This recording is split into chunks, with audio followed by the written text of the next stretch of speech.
Yengbi Punapu, Sharatchandra Sharma Impact News ki Manuhunda Taram Noksari. Nasi Manuhunda Kanagadabu topic say social media and free speech. Haibagi Matang Chidani Maruina, Handak Narang Handagi, a quick head videos in casing Atopum Dagi, upload Torokpa, Matu share Tonarakpa, share Tonorakpasina Maramorikan, the Machina Kam Kaheli, share Tokusha Maramorikanda, Haidiba. Tagalay basingun tagalay ibo ore some narakan duga sandor posta maram morega maduna lamdam sigi leriba ekoi peaceful atmosphere swai de kayam kainingai we aduga masing suna taba lamdam ni some narakan da swai de irang tholokpa yabagi masi control tongno phibam yes karim kanda as a rightful as a very responsible citizen amoina swai de share to bu khopasi isana khang e masi di phei phati haina khatang phathaba thingba yabagi phibam aduga police ki side tegina public singchida yam sensitization masi kamai tawni sam narakan awareness kamai pini kari kari matam chana thabuk lohokani haibai wafam singi matang singda punna khana janabagi tanjaduni loan langjan biriba guest singdi agi extreme director agi yething tan phambiri base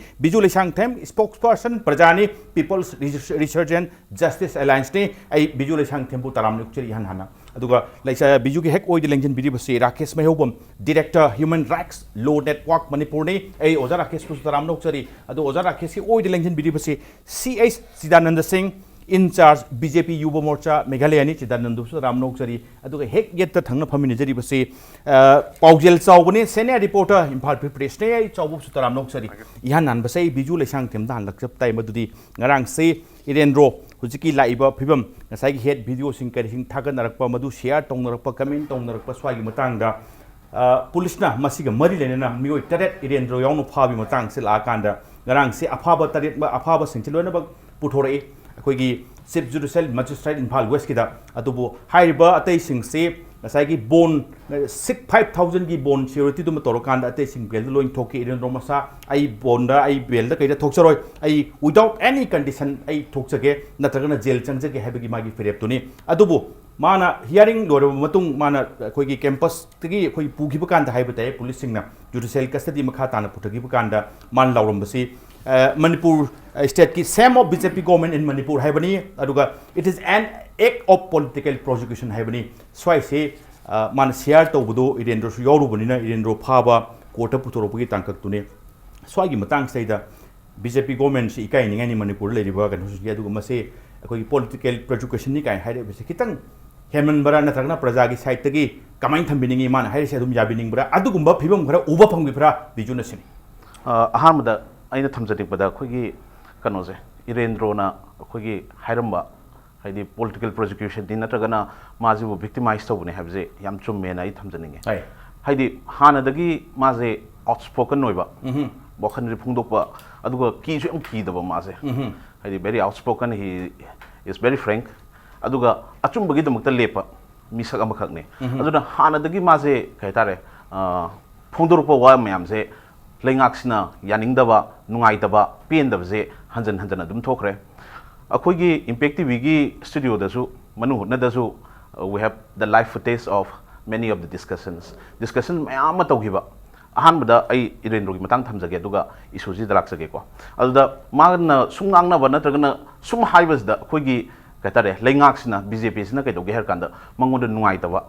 haidi a thorn in the flesh haidi adum yetlaga leiba mangonda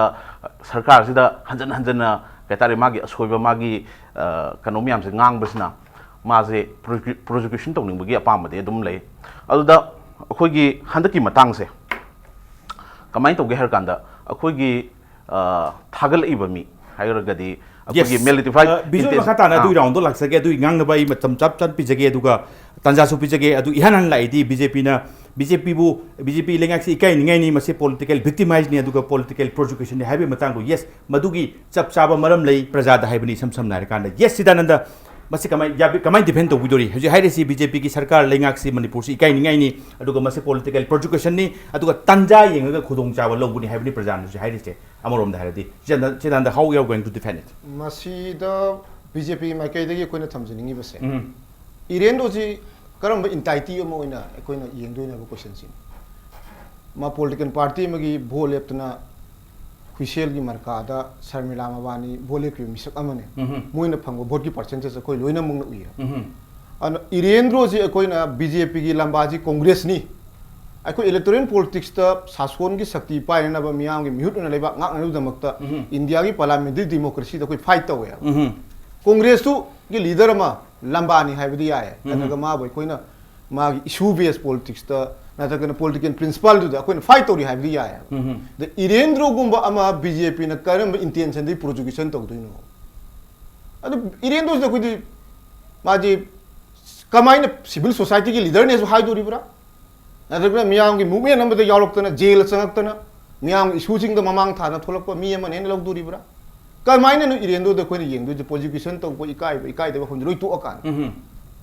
लेबाक सी citizen मान ngang mangang sunu मान ngang mangang बदु the अहेन ब यावरमगना लेबाक तु की आइन दुना हेन ब याद मतंग द मदु की पनिशमेंट अमा फंगबा नत्रगन मदु की प्रिकॉशनरी मेजर अमा सरकार लखलकपदा मागी दंदी अमा नत्रगन माबु मतम कंट्रोल तोंगनबा सरकार लखलकपा हाइबिसिदी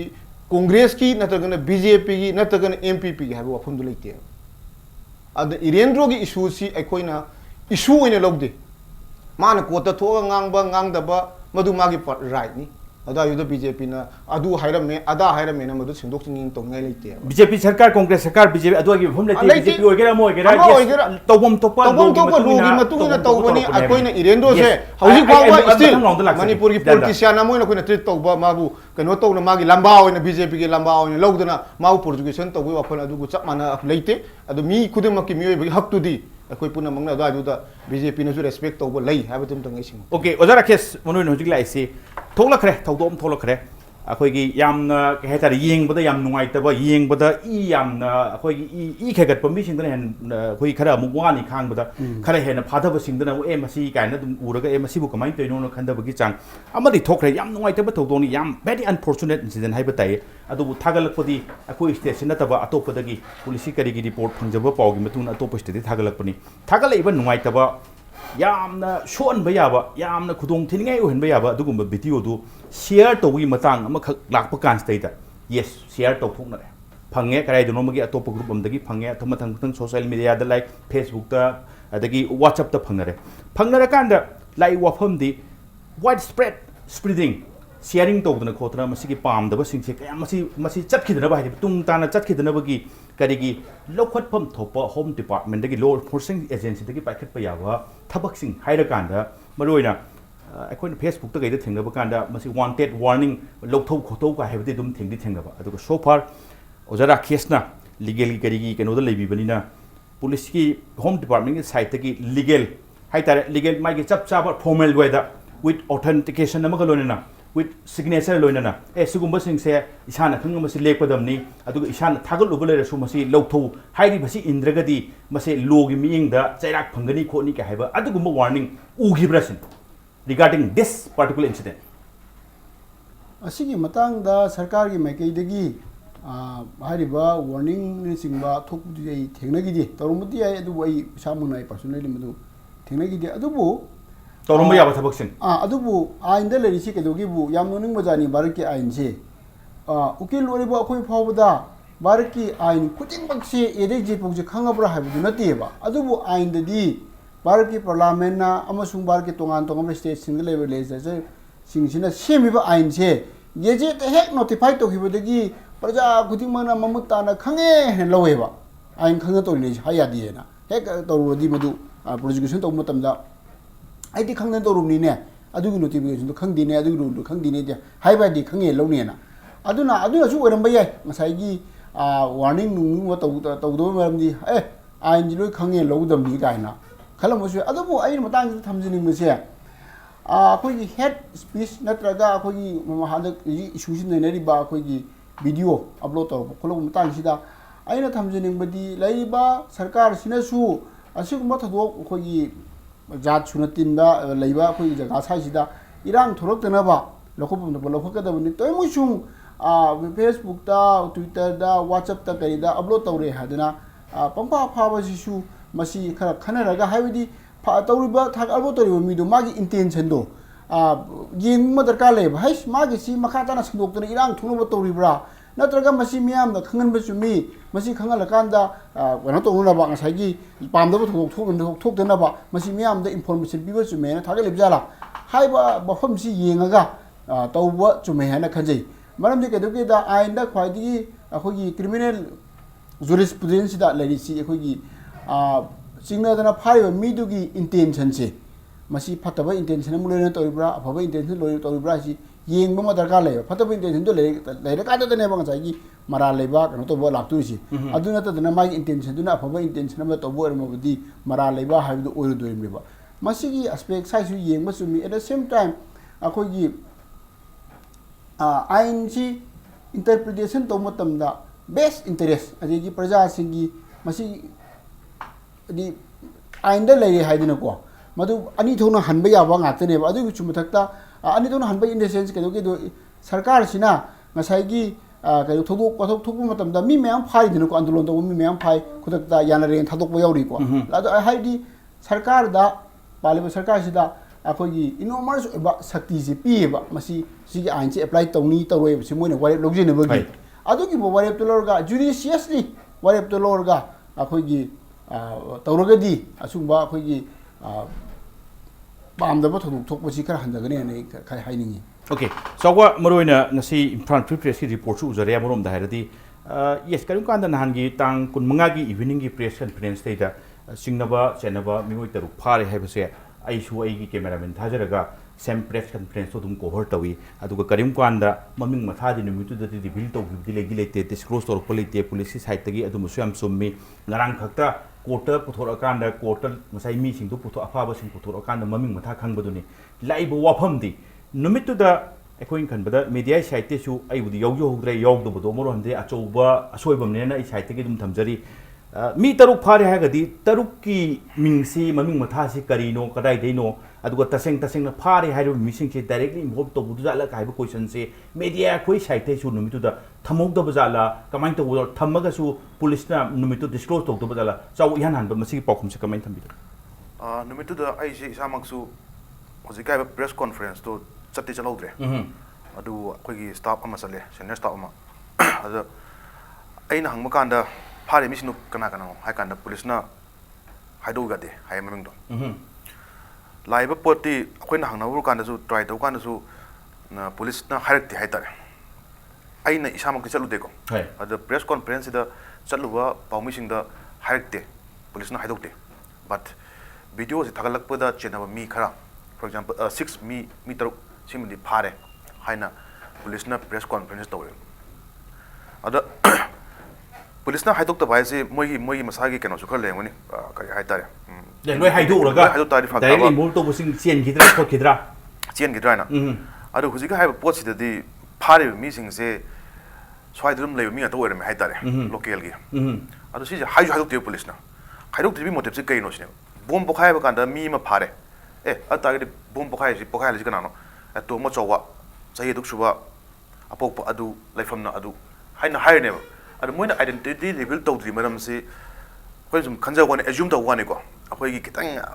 tang kun manga se video jam kan circulate taw ni na government ki sarkar ge machinery na ung pakan se es man taw na mi phadabi yaro si taw wan hai kan se police na miam gi ngatang gi kholaw ne than na ba mi khadi phada yadri na pharaga Zika post Tamagan, the Mammy Mata Doctor Tame. In this time, 25, 28, the court lacked within the purview of the court. All can the documents a public way. Matam Duka never when a Kang is a Pegi, Homo Chaoba plus Eden Rotan control the power and with the party with the Kang when I don't power happy. But was it party with me to Simati, Mamming the Nang and Kang Nare? I took the Prazana Kalip Kanmakayawe, misconception Krapugi Yawe. Madam the Kano Habakans, the party. Video Tagale missing the meet Moitaruk from Bihar. Bihar the Tagale meet Taruk Sikan, Kanga Mamai Kumi, the Wungsum, police not party had to meet Taruk never. And me can assume to a quiver to me high target, Pai do, Zumbralan, Rahaidu, Yamna, doubtful way of Haita, my dog. Chinganaba, Duka, Karimkanda, so Parabu, Suning Bagi Man, Bagi, and Iliamti to Ebony. Biju, Moroni Hanana, Nasaki, VJPG, Saitagi. Yam in Tabna Dum Kanaba, Kumnabi Tai, Madudi, Aying Basing Mayam Suledimina, yes, BJP na filter to say. Praza say Yam Achoba, big player and dinati, some Narakanda so far, yes, political party in regional political party to round 17 the candidate any Chongtoga, Indian Romusum Saminaro Chongtoi, Adoga Achoba, Yam political party with the Namadai, Kudong Savalong, Kuningi Rumam, the Tunelita, Mali, heavy Wapum Duma, BJP Saiti Tami, Adoga Aina, I Saite in Tamzinga, Wapum say. अमरोम धायरदी ngसाई gi Irendro masamna su feel tawdi tawi maswai se karino hai kanda directly involved tawba video du generate tawba namma kanda record tor kanda thadorokpa adugumba mi sing dudi phade aduga share tawba sing phai haibagi matang amakak mai saite phongdore be sam dhare kanda aina hangjaningina yes thagale ba mi sing do top state ni akoi swai state to sunati achobu state ni Bihar se so mohoi sing su matang matung ina pharak pudi yai adu karim kanda sharing gi wafam la kanda sum matang share tawbrkadi masi yamna collateral damage se yam tholok pa yai ne police site control to ning badagi pharak poi wafam done ba khara nang alai banina swai da original thagalak pa mi du di fadri share to wa khoi bina phai ba argument se kitang matang jadar ring khali comment thamini aina thamjaning bada hujiki matang da ko hujik haiju hainare hawbadagi hawna प्रजा से चममनब मदुम थोए मी तरुक ना थागले अखोगी video से फाब मतम the मी तरुक ने ना हाइरे plus अखोई the चममनब म कनानो फारि से अखोई ना अहानब एज्यूम दव गांद दे नसाई थमनब दो अखोगी वीडियो अपलोड तोरप मी कांबु ओइना फाब्रना अखोई ना चिंगना जेब मसिदा अखोगी खितंग वखन जे खितंग कनो तवगी लानबगी पोट अमा दुम उइ मसे मी तरेत फारजु तरु फारजु दुम सिगी मतंग द स्टिक तो हनबा थवइना समम न हलब्रा से अखोई याम कन्ना चिंगना जे कनो सिगी मतंग दा हाइदि द मेन एक्यूज ख्वाइदगी इरांग सागलक मी कांबु गैदुम मत फाबिद्रगा अतोपदा ताइनबीबा अदुगा हुजिकी अखोइगी मसिगी वीडियोसना कहतारे मागी फत्तब कंसिक्वेंसेस अदुदि आई पोट अमतन खमदगे अखोइगी प्रजा सिंगी इंटेलेक्चुअल कैपेसिटी से हाइदि प्रजा सिंगी खांग ngambagi wakhallon se masi handhana yingbidaba we are a land in where there has been blockade for more than 3 months 3 months hena blockade to what natragana yam akan ba singna ba thengnar pu matam da irang thokhidrab lamne public ta consciousness am khale communal right thoning dabagi magi consciousness am lei aduga phurup sibu kaning bagi wakhallon amju yam chauna lei aduna masigi potsida kaidoge her kanda kari su leitaba video manina अखोगी social cohesiveness से थुगाइगनी हैबगी कनो दुदी आइगोंदा अदुगी चिंगनाबुदी लेजदबरा न खले अदुगा हुजिकी BJP ना respond हाइबिरकपदो अखोगी प्रजा जे party जे खरा P अदुना मोइगा Panba यारोय अदुगा कहतारे social political prosecution की वा लेते हैबजे पार्टी गुदी हरप मतमदि लोइना P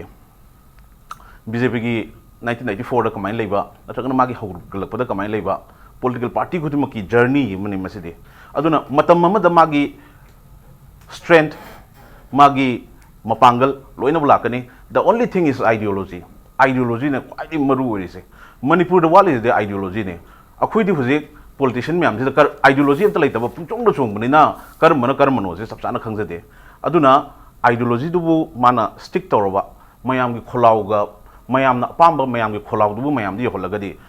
parties this auklakani aduga changsalliba khongjang jisu aran ba khongjang nate habagi je thamning okay biju tawbagi di yes Manipur da karim kanda tha ahum mari blockade cha thaba tha ahum mari school college adum thingba yaudab nati yawi yam kuini khangba ngamba adum mayam ugre adubu madu matam chuppada adum khanga legadra haidudi leigani habi wakholom lagade adu adu khambada ai di kitang ai gi chai gi yaning ba tengwani sidanda कमाइन थम्बिदोरी यस याम खांग लाकपनि अदुना कैनोम संदोरपदा कैसुना तब वीडियो अमदा कैदा यामना इरांग सागतपा कंट्रोल तोबो ngमदबा अदुगुम्बा सोसाइटी दि नते मणिपुरी एज ए होल ओइना अदुगा सरकार की साइते हाइते मोरोमदा चंगजल लेइबा करिगी खोंथांग सिंग हाइरदु यस आइसु एग्री तवी इसामक ओइना मदुदी बिहार दगी थागलकपा बिहार दगी ओरिजिनल ओइरकपा ओरिजिनेटेड फ्रॉम बिहार वीडियो अदुगुम्बा हेड वीडियो दो बिहारी सिंग सेनब सिंग फाबैदो मतम खरा चंगनि सिदी दुम लोइना दुम खंगी सम हारे कांदा अदुगा मणिपुर दा खर नंगा लेबदा शेयर सिंग करि सिंग तोरकपा फाबै वफम लागदि दानदा आइन खंबदा नुमितुगी शेयर तोथोपा हारदि इन ताम्स 100 मतंग अदि चाम लोइना बक आइन खंबदा फनाम तोरंगने खले शेयर तो सिंग फाबै मतंग लागदि फारिबा मीसिंग से खितंग मसिंग यामदबा करिमकांदा प्रजाना खलिबा एखोइसे थोइना पॉलिटिकली विक्टिमाइज तोबगी केनोंगा टारगेट तोरपदो मानबा अदुगा सोफारे शेयर हाइरगदि याम तौनगी हाइजरिबे सम हारे कांदा अदुगा सरकार की एज ए होल रोल करिमकांदा शांति लेरिबा पीसफुल एटमॉस्फेयर सिंग ट्रैंक्विलिटी लोइना डिस्टर्ब तोरकनेना तौबगी मोंगोमदि मानदि माली कमाइन थम्बिनिंग वफम से Koyna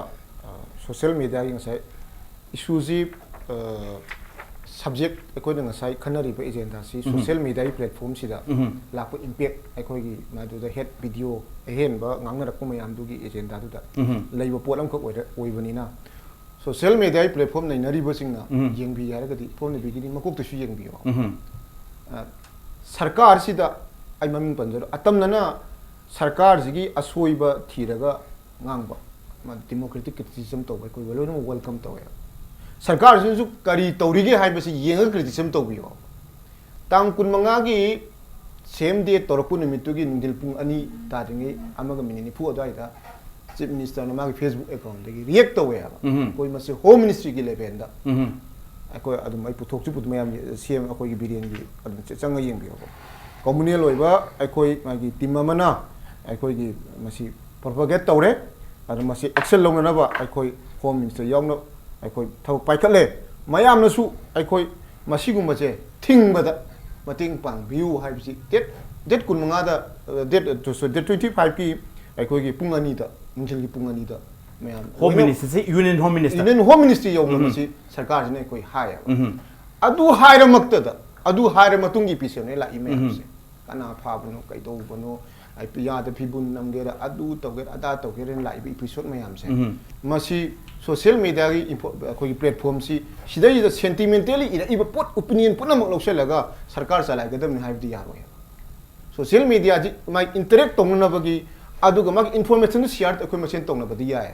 adu sason to bagi magi administration gi magi adu gum justice to na bagi control irang du control to na bagi na tragana lady phibam sida sida gyan ta na madu awareness ma pin na bagi tangai phada ba sarkar ama oi bagi thabuk law khotlu har gati social media si part amani di adu ga masina last di natia last bus social media di natia and how bagi hong ni ga di sarkar sina lawri ba step sing sida phana bagi da mak to oi gati in a positive way akoi puna lungsi chana lemina na bagi da mak ti irang thok na bagi da mak to oi gati support to hong kari kai ge ma sida sida intentionally tang kun manga gi matung de thole bi episode me amsi kari no aswa ji da ai koi na masi issue ina phot kadra ba chik la iba head video natraga na ai koi gi la iba social media gi yenar iba mukna ri ba wafam si issue ji gi origin ji kari ne lobi ge ba ai koi da phauja ba bjp da phauja ri ba di chi issue ji kada ri thole ha bi root cause ji ai koi discuss ta we yellow mi kanana ba gi ai koi gi la iba North East ki train amakak aikoi hojik uba fangiba Assam de NRC gi aduga leiriba aikoi gi Assam Accord ki wari sanarakpa gi matang citizen amendment bill state ta chanaga da chanaro da haibagi khorang na ngainarakpa Rohingya gi ngasai gi lakpa sida aikoi gi miyam sida yan pukning langtak na matamam khak leiaba masi BJP na sole responsible ni haibasu yaro adu aikoi na masi mai leira chenga da sunate sang chahi humdra marfugi yam sang narakpa anaba ma ki magi layung dugi sintom ni tholak pani adun akoi leminari ba kanglup akoi indigenous people tini community ching tamda leiri ba mayam jing ki punam ki thamoi da ko isa su yauna masida sida kari tholaga de natraga ILP ki bill ji tangai phadabra natraga india context le political scenarios ne kaino haibasi yamna kupna nainaraga yengo matam ne siguma yengo matam na kun study to gado matam jida jida siguma issue amaka thola issue jina akoi hekta mairik bi hogdana manipur gi mapan da leiba maitai macha jing kayugumba video jina maram oiraga phatan da thola gri sarkar na daita pugadabni haiba hoji pau kari issue thoke ab issue jida ai phana ba positive to di going angje sarkar yengi basi issue du control tongna bagi natraga ngaha ki tholpa tung koina yengo mi short term da long term da sarkar gi di mai matam gi as per law of the country ma dil tok da yaro ya aduna aikoina thamjaningi badi hojik lai ba aikoi gi main cause issue si head video natraga na social media da share to ba tok da basi masi yes aikoi hoji ki oi bi issue ne lowi madu masi tung koina chatnaraga masi tung koina laiba bi issue amadi late aikoi gi de aikoi basic ti aikoi gi yellow mi kanana bagi yellow mi da chaitheng amakak pirak pagi madu impact amakak lai basi aikoi na kamai tok duna masi nungai taba chingnaba nungnang ba aikoi masel gi marakta phaunari ba unaba ya laiminaram ba jingi marakta phaunaba suchambu da thoki be irang suchambu da thoki matung dagi aikoi even aikoi manipur gi manung da phauba leminari kangu sing marakta cancel abda manipur se matam gi oba issue mayam leje aduga issue base kaino ha kanda madu solve to busu matam di yam changa da ba adu to bu ngarang nan thoklei ba thodok sing chi chu karim kan da control to hokdraba natraga miyam na gyan ta ba watlagadi yam akli turn na masum lorom ba yabi film duni adu mangna su sarkar na seriously lor kan union home minister yo yari ba swadi mi phaw pon to rei ba sam nara kan da ozara kesta laksa sei break ki mutung laksa gi oja break के मतुंग the impact news की मन हुन यंगबी पुनम के फमदा थुन पुतन लाचके इम्पैक्ट न्यूज़ मियंग तादुन लेबियो यूनिफाइड एकेडमी ब्रेक की मतुंग यंगबी पुनमकपु अमकन तराम नोक्सरी ओजा राकेश मरोइना अइना स्वाई लाक्सबसे सेक्शन 66A ITX की कनोसी सुप्रीम कोर्ट ना इंडिया 2015 दा स्ट्रक डाउन तो वफम सुलै अदुगा मरमदी मस्वाई से the section had been widely misused by police हाइबनी in various state हाइबे वफम सुलै हंदकी मतंग सिदसु समय कराय दनोमा ngarang pudi puthore pharure numini tang kumanga di phabani kuni pan bau toroga remand roga thamuba puthoro kanda swaise makhata na ngarang se dum police site ki 15 days remand gi moina push torokpani adubu honorable court na thamai bam decision thamai wafam se makhata na thamningai phathaba masi makhata na detain tawningai marum talite aduga yes 66A gi kari gi matang ki already struck down torobni swai da su handak se maswai se kitang samam naba natraga misuse tobugum bagi area ubibrasin kanuna ngasai court पुथोरा मतुंगदा bail पीखिबदुबुदी मखाता ना ngasai लैरिबा कनोसिदा मोइबु detain तोरगा मखाता बा investigation से दरकार लेते अदुम मोइ थादो खरकांदसु मखाता बा अदुम थियोबो याय हाइना खलगा आइदी मखोइबु कोने यंगदुसि मरुइना अखोइ मीगी लिबर्टी सि मसि याम मुन्ना याम सीरियस व्यू तोवी अदुगा ताइ फदरकांदा दने मोइसे थमदुरिसि आदि इन्वेस्टिगेशन दु थुनो लोसंबा याना बा मदुदा हेम्पर टेम्पर तौदना बैदमुक्ता डिटेंशन दरकार लई हैना खनमनी अदुगा अदु लिटरगदी थदोना फै हैना खलेबा मरमदी हेक विचार लोरगा माबु मरा लेरे हाजि भौदी इनोसेनी हैना लौदुरिनी हैबो वाफम सि लेरगा मतंगसिदा ITA की करिगी मयामसी ममांगदा हाइबिबा सेक्शन दु लिसांग सिना अखोगी पालिबा गवर्नमेंटना मसी misuse तौबगी वफम से मयाम लेबदगी सुप्रीम कोर्ट यावना कुपना नैनरकांदा मसी अखोगी निंगतंबा प्रजागी कनोसी nganung ngangba याबगी अधिकार सी मसीदा सिंगला बायबदु थोनी मसी कन तौरसेना स्ट्रक डाउन तौबगी वफम लेरे अदुम ओइनमक अखोगी कनोदसु अखोगी भारतकी हाना अरिबा आइन ओरिबा इंडियन पेनल कोर्टसु तोंगान बा ngasai सुमाइना अखोगी हजुपुदी कनो इंटरनेट के थोरकपुदगी कनोदा अपलोड तौब खोप लेरे अदु लेत्रिंगादसु अखोगी मसिना मियामदा अखोगी प्रजा सिंग मरक्ता अम्बा प्रजा अमगा मगा कांगलु अमगा मगे मरक्ता या नुसिनदा बथोन बखोलम बम तौबा थोगम मतम ओरगदि मदु थिंगबा खोटबा मदु यावरि बिसुंग फाव बुंबा याबगी नोदि दम प्रोविजन सिंगदी IPC दसु दम यावरगा ले असुमो याव मयाम असि मसी मखादा फाबा याय हाइबसिना ngasai इन्वेस्टिगेटिंग ऑफिसर ओरिदुना माना सि चुमी हाना फारे अदुगा मसी चप चाना मसी मरम चाइ चादी हाइबदुन हायें को ट्रायल कोता पुथोरा कांदा मसी जज दुना मसी माना जायगी इन्वेस्टिंग ऑफिसर ना लौखिबा रोल दु लाली चुमी हाइबदुगी मतुंगिना लाखदबनी अदुना मतंगसिदा हुजुजिकसु केसी इन्वेस्टिगेशन तौरिबा वफम ममो ओइबनिना मतंगसिदा आइने हेक चप चाना ओपिनियन पि कोता जज दा आइना आई बेल तौरगा आइना ngangbdu याबा अदुगा अदु नतबदा हुजि आइना हुजि तौरिबा पोरमा सि मतंगदा हाइबदु मुक्ति मदु कनो तौबा आइनदा अकाइबा लेबो ओइना थोकनी अदुना मसि मुदांग सिमुदि आई मोर बिबिदा खितंग नुंगाइदबो लेगनी न खली थैंक यू चौबा उजिक चंग साइ दान थंबिग्रे मदुदी मसिगी मतंग से taking serious ngasai gi yamna serious lobuni state ki government so ado maroina home union home minister gi kari gi thak yongna pau phong no gi kari gi matam lere so far so senior reporter ni Imphal Free Press at the same time investigative journalism so yamna lit oina to wirim ni na responding kari cover the public yone khangalakpa state se krai bhog yore ka haibagi reporting lebibrasne haidi maroina the head video being originated from Bihar swagi matang da adwai yongna chatharak pataragadi phaba punbagi kari union home ministry pau phone bum lere makata na Bihar gi kari counterpart chief minister sing DGP sing wari sanaba phone bagi kari pau lege sini chaw sofa koida phangjabada khoi CM na magi Facebook post ta magi phone gi leba khoi singida communicate to hai yada but yara si thapal lamina thiba hum to hai is not within the ambit of the state police but my counterparts in the other yada masari thambi re aduna matam sangani sidi but tabi tawi habagi port am dipi my personal Facebook status ta adu akoida as a media wena akoida thulapadi sofa lete investigate khangjiro urba singda hajar wari ne but reality oibadi atai monte investigate tawbosida parisi head video amane head video haibase against the Manipuris ingi mayokta neba Manipuri phone in zaini haipa videos the party Manipuri hum jiyo as aina Manipuri or kan the Manipuri that the elect over Washington DC masagi live was live was trial sorry police na party meetings are they involved in this head video I can't see masi aina haibante police na hai moi si ne prosecution na hai nimitra wani remand view moi si investigate toge hai mi to se hai moi is makata investigate toge ne so hai le meeting police na hai han mamin sa to pon ta sai pot lai ko aduga live pot ri busi hai mi to si investigate toge hai busi pot ni yadre moi si criminal oiba moi ki mindset yaude taseng hai kan di moi ki pot se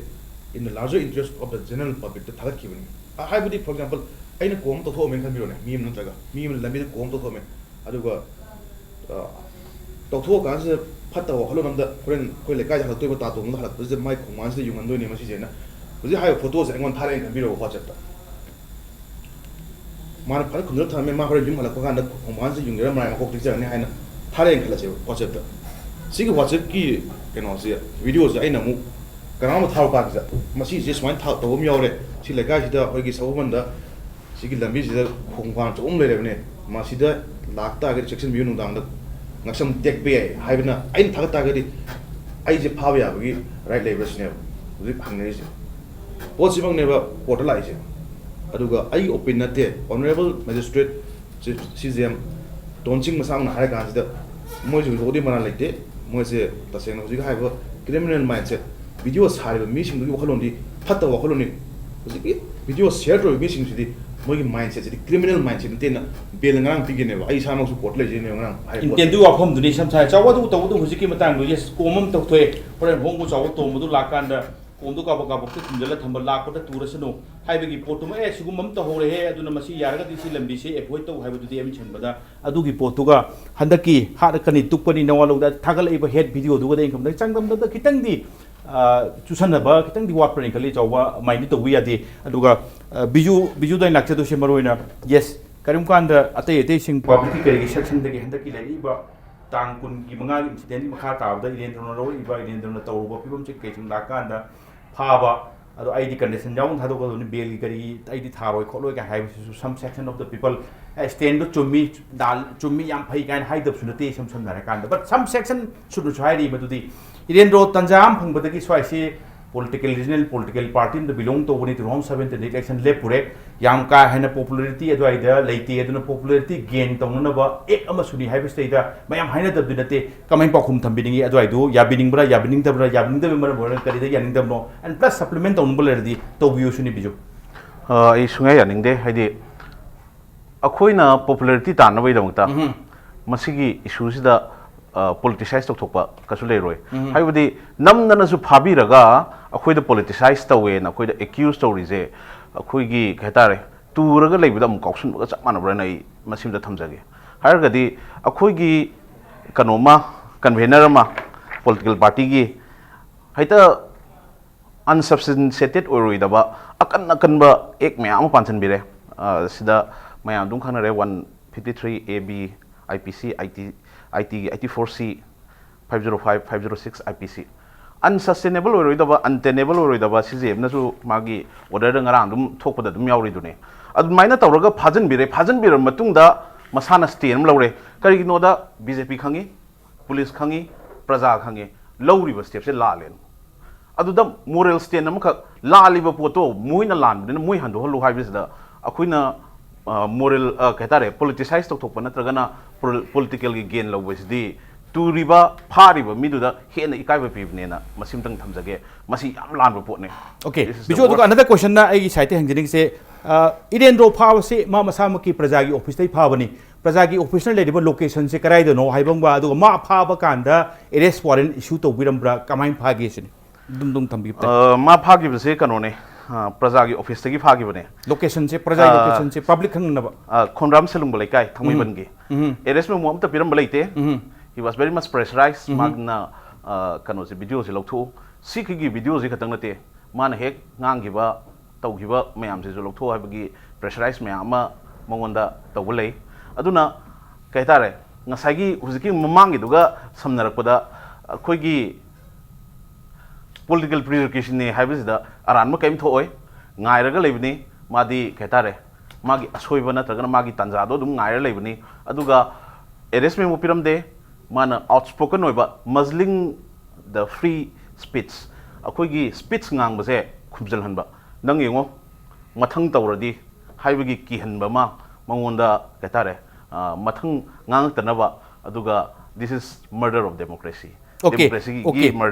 Chidananda Losalam da round ne losal hai bi din te adu isai settlement to wa huju huju thamdari ba ges sing kinat kaina thamdari sing thamba yani ai sai ta gi yes union home ministry gi thak yoba unaba gi khona bi matang am lere adu ka Facebook ta kai da sharing to ba unaba sure inform Facebook ai sai kam da informal and log jagani formal din tamina so area se kitang public gi oina ba transparency lena ba public ta su phet am gain tamuna ba yes akoi sarkar se subain to bujara yam active oi bujani mamang su active sigum mam lakhan su active oi kai se khang na ba kitang officially kitang swai se transparency ma thambam thuye nei hangjabista kari pagum thambini transparency di aikoi na khanno phawda di ningba thungda penda ba di dum le ngani sarkar amu oibagi magi tawgum thokpa khara du di matam gi matung ina ek tawring lawe ba adu aigi aina hena oheningba aina hena over confidence leiba e masima tawraga di hena phagani haibu du sarkar nu torukta bagi nungai ta ba penda ba leiba du di ayoda da comment tawning di ꯑꯩꯈꯣꯏꯒꯤ ꯑꯣꯏꯅꯗꯤ ꯇꯧꯐꯝ ꯊꯣꯛꯄ ꯈꯔꯗꯤ ꯇꯧꯗꯅ ꯑꯩꯈꯣꯏ ꯑꯦꯛ ꯇꯧꯏ ꯍꯥꯏꯕꯅꯤ ꯌꯥꯝ ꯁꯦꯟꯁꯤꯇꯤꯚ ꯑꯣꯏꯕ ꯏꯁꯨ ꯑꯃꯈꯛꯇ ꯌꯥꯝꯅ ꯃꯔꯨꯑꯣꯏꯕ ꯏꯁꯨ ꯑꯃꯅ ꯆꯦꯟꯅꯔꯤꯕ ꯃꯤꯁꯤꯡꯗꯨ ꯐꯥꯔꯦ ꯍꯥꯏꯔꯒꯗꯤ ꯕꯤꯍꯥꯔꯤꯁꯤꯡꯗꯨ ꯐꯥꯔꯦ ꯍꯥꯏꯔꯀꯥꯟꯗ ꯍꯦꯛꯇ ꯑꯦꯛꯁꯄꯣꯖ ꯇꯧꯒꯗ꯭ꯔꯥ ꯍꯥꯏꯕ ꯀꯣꯏꯁꯟꯁꯨ ꯑꯗꯨꯋꯥꯏꯗ ꯑꯗꯨꯝ ꯍꯦꯛꯇ ꯑꯦꯛꯁꯄꯣꯖ ꯇꯧꯒꯗ꯭ꯔꯥ ꯍꯦꯛꯇ ꯐꯥꯔꯦ ꯃꯥꯒꯤ ꯃꯤꯁꯤꯡꯁꯤ ꯄꯨꯊꯣꯔꯛꯇ ꯗꯤꯃꯣꯟꯁꯇ꯭ꯔꯦꯠ ꯇꯧꯕ ꯌꯥꯕ ꯏꯁꯨ ꯕꯣꯝ ꯄꯣꯈꯥꯏꯕꯒꯤ ꯏꯁꯨꯁꯤꯒ ꯍꯦꯠ ꯁ꯭ꯄꯤꯆꯀꯤ ꯏꯁꯨꯁꯤꯒ ꯀꯗꯥꯏꯗ ꯈꯦꯠꯅꯕ ꯂꯩ ꯑꯗꯒꯤ ꯂꯩꯕ ꯁꯦꯟꯇꯤꯃꯦꯟꯇꯦꯜ ꯑꯣꯏꯕ ꯏꯁꯨꯅꯤ ꯑꯦꯅꯤ ꯊꯧꯗꯣꯛ ꯑꯃ ꯊꯣꯛꯄ ꯀꯥꯟꯗ ꯀꯟꯇ꯭ꯔꯣꯜꯗꯨ ꯐꯖꯅ ꯍꯩꯍꯧꯗ꯭ꯔꯒꯗꯤ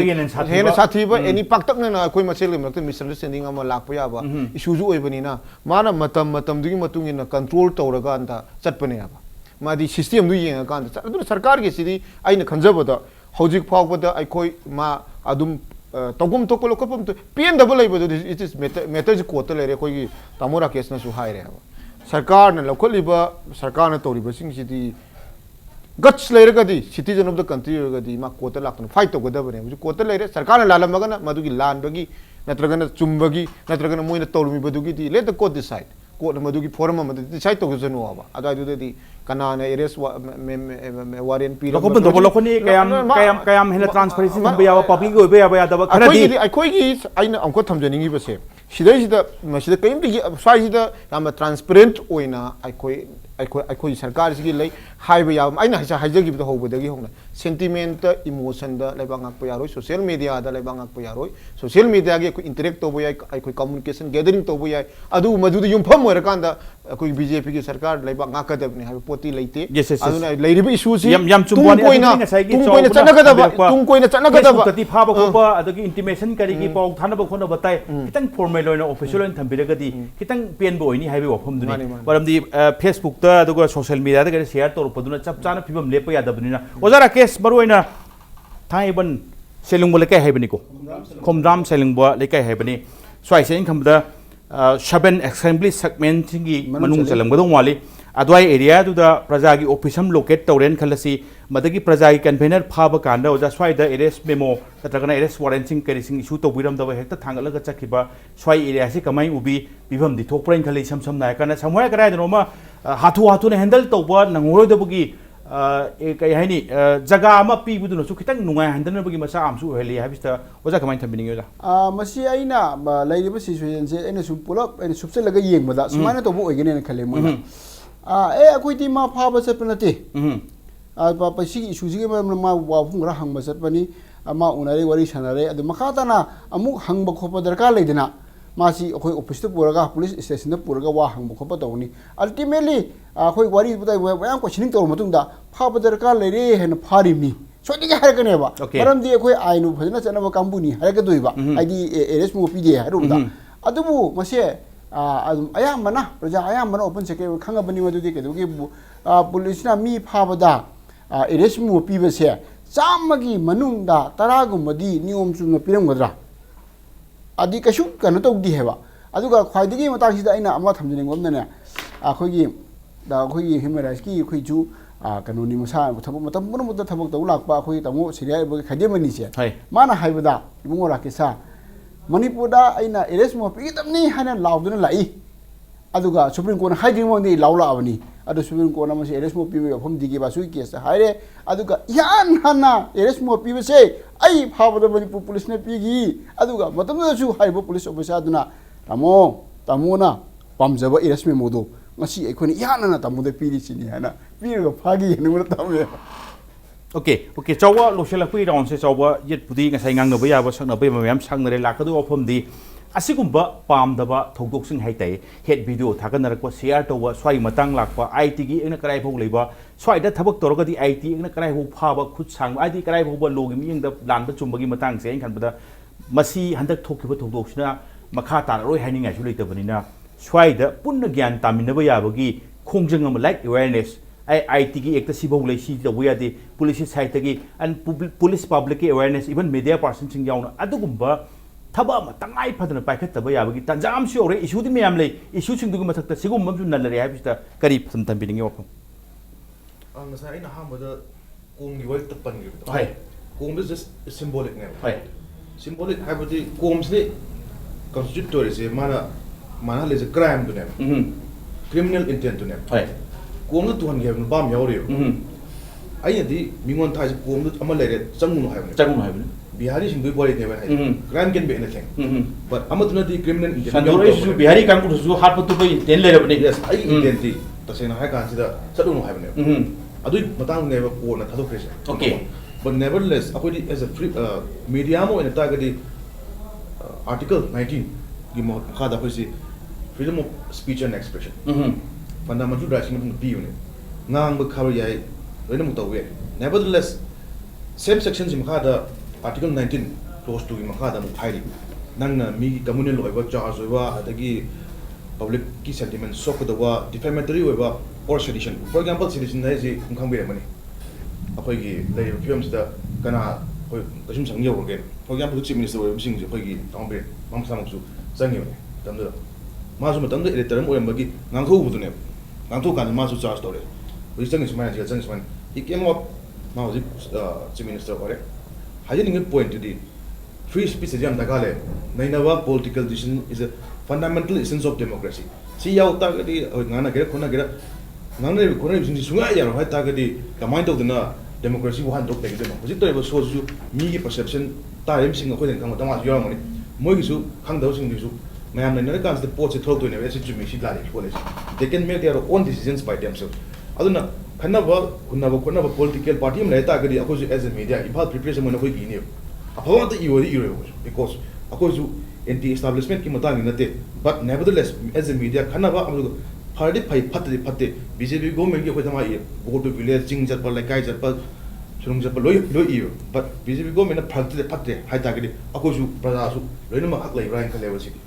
Okay. No select pase Biju Moro ng sai ki akoi khana rakut social media and free speech ki batang duni so ai de khitang hendora kanda khara mai tawning ba ma manang ngang thal akoi batang yora kanda di sai ki head video sing kari matang lak kanda da pun khangmin na gi IT na krai bongno police taw to go yabna krai no being a very responsible citizen to gum to ko thogang na kari no hai ba gi pun khangmin na ba ya ba gi adu gum ma thok ta bra sini issue di mem already nan lai bani hai di tung da ma swai se tholoi hai ni ga di le tabina pun khangmin na ba tanjam de lebra yet ba khon ba song no bu ngam sai ta thangura kanda lo selak pai round akhoi gi responsible oiba kano haraga di hoi social media ju new media moina yamna katare machin tumba aguduga apangan kan khalak pa mapangan kan yamna kanba kano madi adum oi katare media adum oi aduga akhoi gi new generation singsidadi yam kannasu influence to report amne aduna yamna maru oi aduda sida haining ni se social media gi magi importance na tragana mana democratic society da magi piriba khungjang amna tragana ithilaize ai na khangjaning bada akoi democracy da dissent haize dissent hadi akoi gi wakhan tongan bu wakhan khan base masidi this is the essence of democracy gi essence ne haina khanjaning hadi ai gi wakhan ji adragadi my way or highway ai gi du yadragadi in this case my way or jail way na akoi gi somda sangona haibase मसीदी याम साथीना लानब्रना खल्ले अदि ngasai takpiri अखोगी social media da laiba ngakpa yaroina ngasai gi social media da laiba ngakpa yaroi harga warning gum se social media da oina tawwa aduga अखोगी कहतारे home ministry gi directive 25 mi study home ministry gi directive natraga home minister se di hapet pandabran khalle aduga 25 ki period CM ki no to masima amta CM ki post adudani adum hawbadagi hono intention du clear hoyeba intention asoiba yengaga aigi popularity ma sagat ki habi wakan du leramaga I don't like to comment it Birian gi CM gi social media to yam thawa yobi ragadi chief minister na kari express to gi habi moik sena yeng bi ho tang kun manga da aduda asoi ba yawra magadi yes I ju dum sita lei habi check tong ngara khangani bi to ya huje ki roshal ko rauni na ki haragadi yam roshal ko rauni na sidanda yam kan ngang na bida ai no same question ni home minister di directive ko sing thong ko sing se home minister the chief minister na thamme ai home minister no phone ji pukhat le ha chief minister na post ori po to di पूरा totally silent तौरे social media दा थम्मे मागी response पिभम थोकपो react to तौरे issue जी थगलप कांदा मा मसाना मागी official account तगी video दुगी picture अमग कोनना अखोय मछि तोगम थोकते आई मछि home ministry यौना मछि अफम सि पुखत ले हने थम्बियो अफम जि दी ngasi भाउ कनान हाइगे ओके बिजू स्वाइ से चेक तो इमोट तोरमगा आइना दोशलक तंजानिना बिजू एन चिदानंद रिक्वेस्ट ऑफ जनिंग बसे याम सौनरगा याम तो सब पाम से लोशलकपन खरा अखोगी थुम यलमदागी अथुम यलमदागी मतांगुनी सम सम नारका चिदाना सेम पोतुनी ngसाइगी संदोरक खोतोरक ngसाइगी social media and free speech करिगी मतंग लाकांदा कामनिंग काफलक मम तो शेयरिंग तो स्वाइसिना कितंग हेंदोर कांदा हाइताई चुमना सुम शेयर तौनंगे केसु काइदबा चुमना सुम ओपिनियन शेयर तो केसु काइदबा हेंदोर कांदा हदकी थोलैबा सिंगसे हेड वीडियो करी सिंग तोरक मतंग स्वाइदा करी के थबक लखोत याबा अदो आईटी एक की मतुंगिना ए सिबौ तोरदि सिनी रेस्पोंसिबल सिटीजन मोइन स्वाइसिनि तौबम थोकते का हाइबा स्वाइगी एरिया से अखोय पुन ज्ञान तामिनरगदी इन केस सिगुम पामदब थौदो मतुंग थोलसु कंट्रोल तौमिनदुने हाइबा सिगुम एरिया से खितंग पुकनिंग चंगना अदुगा तंगाई फतब खोंथा अमा लखोप मथौ ताराब्रा सिनि याम चुमे अदुदी होजिकी लखोपम थोकप मथौ ता हेबतो अखोयगी होजिकी एंकर न थंबिरिमबा मफम सिमक मदु यामना चुम्बा तंगाई फतब पुन खमिनबा याबगी अखोयना फ्रीडम ऑफ अखोयगी स्पीच की लैरिबा बाउंडरी दुगी वांगमदा लाप इशू सिंग द लमदम जिगी इशू सिंग करिनो सेंटिमेंटल ओइनरिबि इशू सिंग करिनो लीगली आइन गोइना लांथोप यादब लैना करिनो मीडिया दा इबगी मागी इबम थोप इरक ngangbam थोप ngangbada kasu kaide adubu media da ngangi ibagi khudong sabadu aina su madugi wang maduda aisu media ki role do aina lawribra civil activist amagi role do lawribra haigi magi professionalism ethics tugi wang mada aisu dum ibaya aisu dum ngangba ye haidana ngasai akoina head speech ka ne lai ngasai magi adu interpret tor kui thaka laktana ngasai sensitive issue jing akoi maseli makta misunderstanding na ba irang thong na ba social media ki social media was any media da social media ai print kari gi channel kari gi electronic media sai ke noma bond kanom le jadina madwa dagi hena limit panglan lang do lande aduna ozara kes social lakki social lakki area hujiki aina huji haijer awareness camp kari kra swai ji khangmina ba punna mathau ta ga dawa haidi sigumba singi lepoi di yaru duni chakhol gum to torok kadoi ni थेंगना बा खरा ज्ञान तान ने रो याम का हाने collateral damage थोकतना बा area स्वाइ से कमाई मोट पिबिंग नो शल खुते ओजा मे मसी लैरिबा अखोगी Facebook Twitter internet channel सिंगसिदा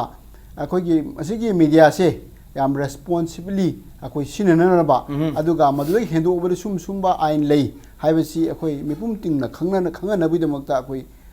बकयानी awareness programme नत्रगा मसी नैनबा सी चुमे हना खाली इवन अखोई सुंबा कनोसिदासु मनु हुनगी प्रोग्राम सिदासु मसीगी कनोसिदा तोंगाना अखोई अमुक अन नैनबसु तंगाई फदबा मयाम खंगना बिदम एक्सपर्सन केसिंग कोरगा नैनबसु मेना खाली ओके थैंक यू चावलो सल कुछ कमाई थमिनिंग मरोइना ये सोशल मीडिया दा कइदा शेयर तो बुदो याम थागचरी मोरमदा एज ए होल पब्लिक किनी अदु करिम कांदा याम चप चाबा हारगदी व्हाट्सएप दा नथगा फेसबुक दा कइदा शेयर तो बुदुदी इन खनबदा बसोय कराई बो चुमबनो दानबनो हाबे हंगनबा क्वेश्चन दि लाकनी प्रिंट मीडिया दा कइदा चप चाना फोंगगदी सोय एरिया सिमदि खितंग मिने ए सिदा फोंगदी यारि हाइबगी कैनोम सु ट्रस्ट हमसु लेदोइनी से ए यारि हाइबगी ओजा को अदोदी 40% इन्फॉर्मेशन शेयर तो से सोशल मीडिया दा तो बुदो सुकाइदे but at the same time print media दा कइदा टीवी चैनल दा कइदा शेयर तो बियो सो दैट इशू सिंग कैसिंग मतम मतम की मोइना पब्लिक दि खंगन बया ट्रांसपेरेंसी लेबर सरकार मनि हाइबगी चप चाबा उदनबा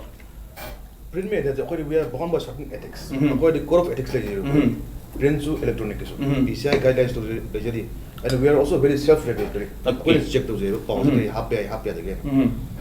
Facebook, I can new media, social media has the saying I can private never is privatized. The saying I can the Masik is the rules like there, no hard and fast rules. Senior means na Facebook to senior user and mana ma say the saying I can the directors whoever, producers whoever, distributors whoever. Sigi pone leisure. One man army. Aduga en suna remak ma bhara chat pe. Siak tabu the individuals as a social media user among so yam section dom dakale. And also public and the sarkar they should act responsibly. Yam responsible over sarkar amzu earning ever. Facebook to you could one at the wine hiding is yes. Government transparent. Share the mode of the country, even the union is exactly cannot throw. Perhaps government give me when those but I have the benefit of the doubt. Who's it to post the Nasi Pom from the given? Honorable Chief Minister, Internet Kimatang. And who's it Yams not sure. However, either port to the Yam responsible enough. My am the Tom, I thought it has to the Gale. Yam responsible for the Gale. As the head of the state, Chief Minister and his constitutional minister, they should be very, very careful. Number one, Facebook to some of those who are in everything. Public should tell them, and as a media, we are also trying to regulate ourselves. At the bottom line, everybody me could remove responsibility. Puno manganga chana nabagi bathok tai hebni samsam da kan da biju adu Rakesh aduga Chidananda aduga Chaoba ngasi impact news su da lakpi ba aduga ngasi impact news ji manhuna se mapung phan bi do chelak pati kai komnu jeri ba guest mari makpu amuk na thagat ngasi ki damak ta impact news gi manhuna matang asilu sunjana batan jai yorole adu lamdam se tholi ba thok do wa thok kya gi marik jam report ki damak impact news mi eng ta dun nei biu